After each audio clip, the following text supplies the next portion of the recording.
Maayong buntag mga choy.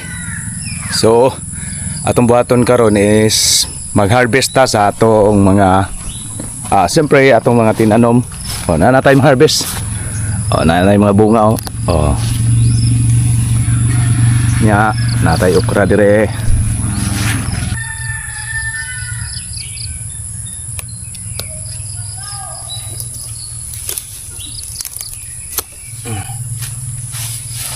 So mauna ni aton harvest. So aritas pikas. Yan. Harvest na nato ni kay dako na kayo. Nadaot.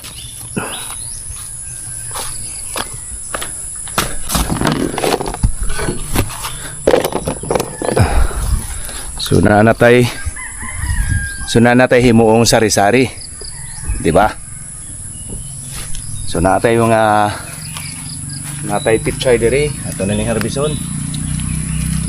So sige na ning harvest ani pichay karon ra na video. So dili lang huton kay di abot tay bag-o gipasidling. So kirisad harvest po to sa atong tangkong. Sa una kay naka-harvest og una ang baka sa silingan may nag-harvest na sa una.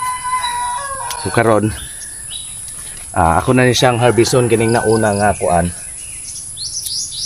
Putlon lang na idapit sa kuan para mutubo. Kay pang konsumo ra man dili man pang baligya. So pwede na kayo.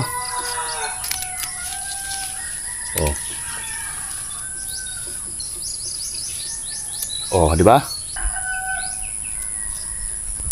So nga akong gigamit nga pang harvest blade lang.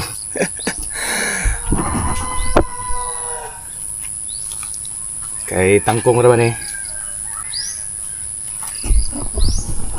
So mauna lang na nabilin sa atong pichay.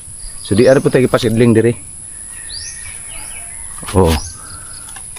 See? Naka-harvest na ta.